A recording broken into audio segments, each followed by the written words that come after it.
Hola, mi nombre es Nicolo y hoy les quiero contar un poquito de cómo fue la experiencia de grabar TV. Los quiero llevar a mi árbol favorito, entonces vamos. Vamos.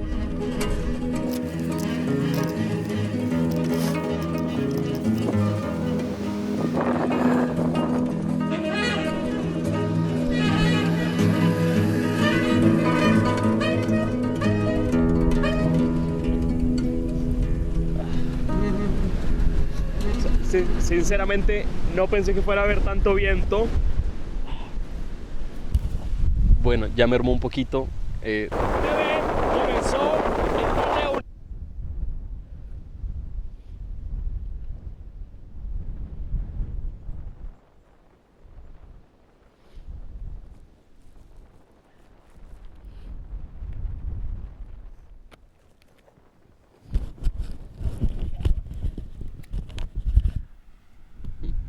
Como esto es súper improvisado, entonces voy a anotar primero los puntos. Entonces, lo primero es, todo esto empezó un día que estábamos reunidos. No saben qué es lo que pasa. Vamos a tener el concierto más increíble de nuestras vidas hasta el momento, mano. Pero necesitamos unas fotos. Epa, ¿qué tal si lo hacemos en una casa abandonada? Me prueba. Ay, mira la cama. Lo llenamos de matas, me prueba. Las matas así, gigantes. Mano, y calaveras. Entonces con ese montón de ideas yo dije, ok, ya que vamos a conseguir todo esto, ¿por qué no aprovechamos y grabamos algo? Y ahí es cuando salió TV. Me mostraron TV, o más bien me mostraron la maqueta de TV que la estaban grabando recién. Y me pareció que iba perfecto con el mundo que estábamos creando. Uy, papi, me prueba, como diría. Espérate, pero... ¿Cuándo es eso? Uy, mano, tenemos culo de problemas. Mano, pero eso en 15 días. Hay que grabar entre 8 días. Hay que grabar ya. Esta reunión fue un miércoles y el toque que tenían en Bogotá eran 15 días después. O sea, si queríamos hacer esto teníamos que correr, no había mucho tiempo. Estábamos muy emocionados con las ideas, pero ya íbamos a cambiar de tema. Y es que yo sé que todos nos hemos encontrado en momentos similares, que estamos con nuestros amigos hablando de proyectos y es muy emocionante, pero casi siempre se queda ahí, como en ideas que algún día haremos. Entonces en esta ocasión, cuando me di cuenta que iba a correr lo mismo, les dije, muchachos, vamos a poner una fecha ya. Y así es como pusimos el siguiente miércoles como día de rodaje. Eso quiere decir que teníamos solo 8 días para conseguir todo lo que necesitábamos. Y así entonces arranca nuestra preproducción. Recuerdo que en ese mismo momento busqué en Facebook Marketplace calaveras. Encontré a alguien que vendía justamente lo que estábamos buscando, unos cráneos hechos en yeso, muy bien pintados. Entonces fui a su taller, los cráneos estaban sorprendentemente bien, entonces ya, resuelto. Para mí de las cosas más importantes y más complejas también era encontrar el lugar perfecto para lo que tenía en mi mente. Entonces inicié un recorrido por la ciudad a buscar casas abandonadas y también le iba preguntando a amigos a ver si conocían algo. Al mismo tiempo, Seminamix, que nos estuvo ayudando con todo, nos contó que tenían una casa abandonada que de pronto podría funcionar. Entonces fuimos todos a visitarla y parecía una gran opción. Sin embargo, no era exactamente lo que tenía en mi cabeza, entonces yo preferí seguir buscando. Igual la dejamos ahí como una gran opción en caso de que no encontráramos nada. Justo alguien me había hablado de una casa abandonada y fui a visitarla. O sea, y solo viendo desde afuera me di cuenta que era el lugar perfecto. Yo dije, aquí tiene que ser sí o sí. Entonces usé la técnica que suelo usar, que es básicamente buscar a los celadores, esos vigilantes que suelen cuidar.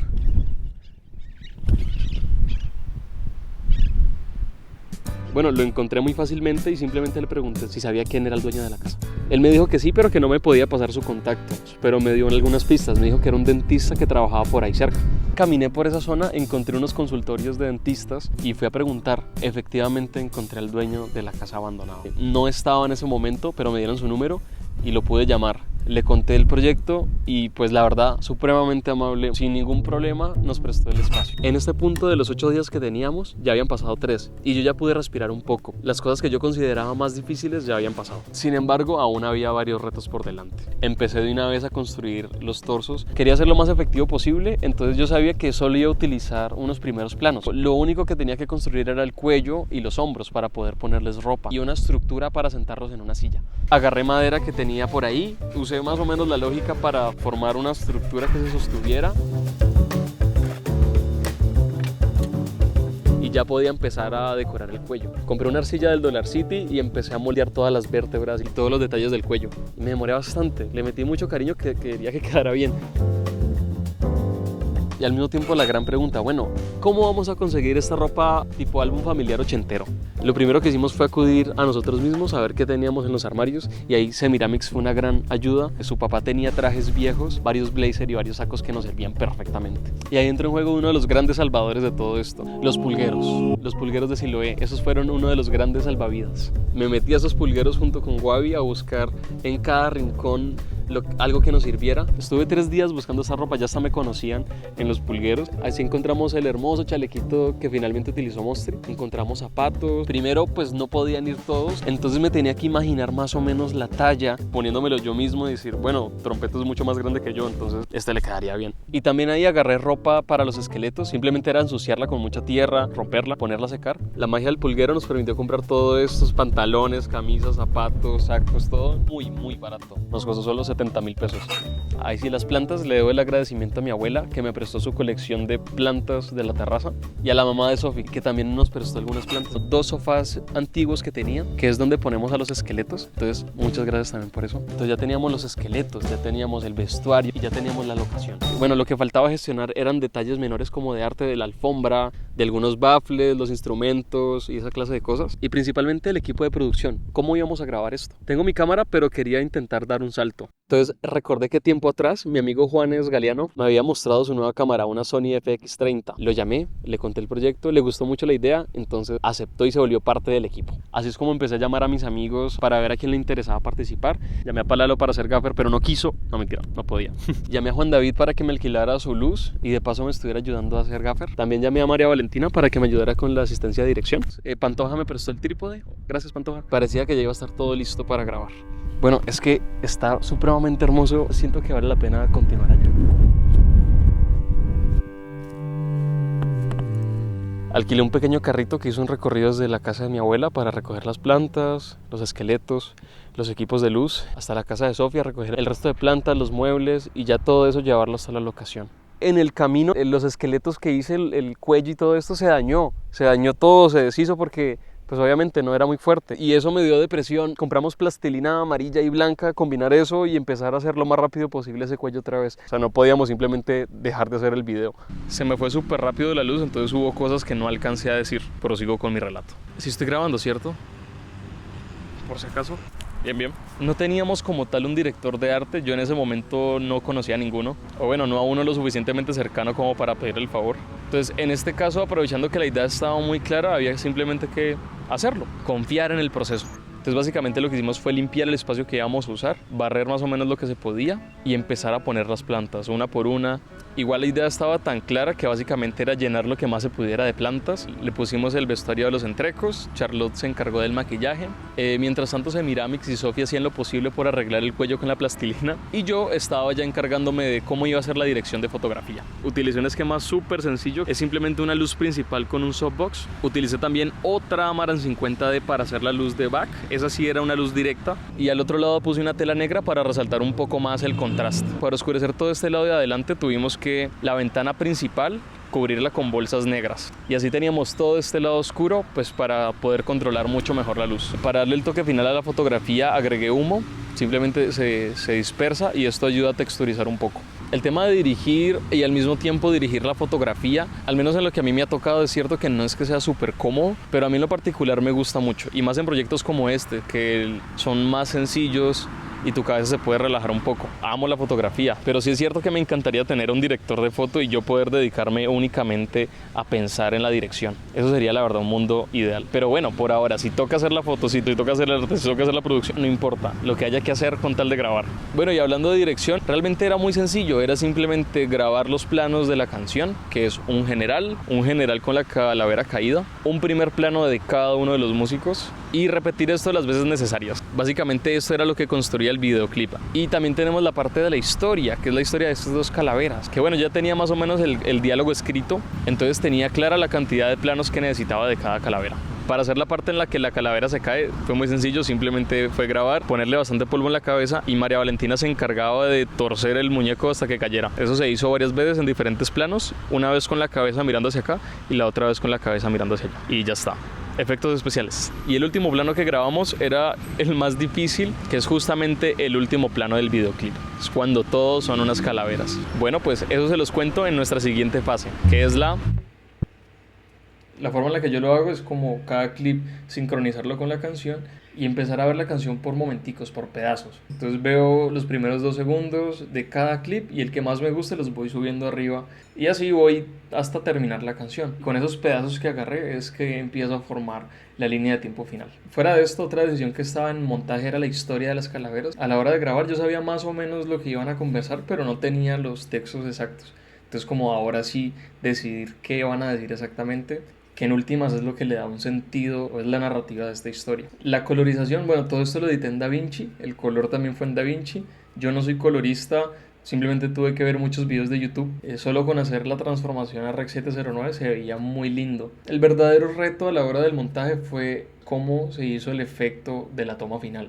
que es cuando toda la banda son esqueletos. Yo tenía una idea, no sabía si iba a funcionar, pero me arriesgué a grabarlo porque pues es aprovechar al menos los conocimientos que yo tenía. Ya había hecho antes un par de máscaras, sé que se podían hacer ciertas cosas en After Effects. Decidí hacerlo lo más sencillo posible, que es decir, la cámara fija y tener solo que cambiar sus rostros por los cráneos. El resto del cuerpo pues le iba a tapar la ropa.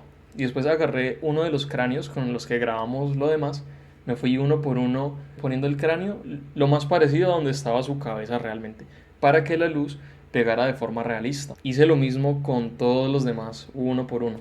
Y después, pues que no haya nadie, tener el fondo vacío. Ya con esta información me pude ir a After Effects, seleccionar los 3 segundos que quería. Yo no soy experto en efectos visuales ni nada de esto, entonces tal vez no es la forma correcta, pero bueno, a mí es lo que me funcionó. Cada frame donde aparecía un cráneo lo metí a Photoshop, ¿cierto? Seleccioné el cráneo como algo aparte, limpié el fondo y exporté solo ese pedacito de máscara, que después en After Effects lo que hice fue como un seguimiento, porque ellos se mueven un poco, como que tienen ligeros movimientos, y pegué el cráneo siguiendo eso. El cuello y el resto de huesos sí los tuve que construir digitalmente, entonces me puse a buscar huesos, también en Photoshop como cuadrar la iluminación, el desenfoque un poco, bueno, y este proceso repetirlo con cada uno de los integrantes también. Había que limpiar lo que yo no quería que se viera, como las manos, para que fueran invisibles de alguna forma, o se reemplazaran por un hueso. Entonces simplemente hice esto con todos, que es aprovechando los conocimientos que uno sabe y tampoco exigiéndose mucho. Por eso elegí como un plano fijo, sin movimiento de cámara, o sea, si no me vuelvo loco. Y bueno, funciona, aporta a la historia. Y ya con eso, pues si encima le pones el color, encima le pones el grano, pues es mucho más fácil disimular este efecto. Bueno, la otra vez me habían preguntado como de qué trataba esta historia. Y bueno, y realmente los videoclips son de libre interpretación, pero pues para contarles lo que yo más o menos quería mostrar, o lo que me imaginé a la hora de crear esto, dije listo, imaginemos que hay una casa donde están haciendo una fiesta en los 80 y justo por ahí lejos, no sé, cayó un meteorito, algo pasó, pero se acabó el mundo, todo el mundo se murió, fin de la humanidad. Justo cuando cayó este meteorito, bueno, justo cuando esta infección, cuando la humanidad se acabó, estaba sonando esta canción. Y en esta fiesta, pues está esta pareja, pues están terminando su relación. Para mí no son calaveras parlanchinas, sino que pensaba mucho en lo de la permanencia, en un objeto, en un espacio, pasó algo. Para mí siento que eso sigue y sigue pasando infinitamente. Entonces, más que calaveras que hablan, era como el eco de la conversación que tuvieron. Quedaron terminando su relación infinitamente. Y bueno, y se acabó su relación y el mundo acabó literalmente. Entonces sí, de hecho por eso al inicio Wabi no canta, sino que entra después, porque eso es una pequeña pista de eso. Porque todos son calaveras al final, es porque nunca dejaron de serlo. Wabi no canta al inicio porque no estamos escuchando su voz, sino el eco que quedó en ese lugar, repitiendo y repitiendo. O sea, lo que estamos viendo realmente son la última canción de la humanidad. Pero igual, me gustaría escuchar mucho sus opiniones y ya está. Y ese fue todo el montaje de este videoclip. Creo que el gran aprendizaje que me llevo de esto es el hacer las cosas, es el no dejar pasar la emoción del momento, sino decidir qué es ya, que el momento para empezar a grabar, para sacar la cámara y para hacer tus proyectos es ya. No hay que esperar la otra semana ni otro día más, sino decidir hacerlo ya. Ha sido una experiencia totalmente increíble, me siento muy agradecido de poder haber hecho esto. Siento que el amor que todos le metimos se nota y en últimas eso es lo más importante, hacer las cosas de corazón. Mil gracias, si tienen preguntas con mucho gusto las puedo responder y nada, los dejo con este hermosísimo cielo. Entonces, nos vemos.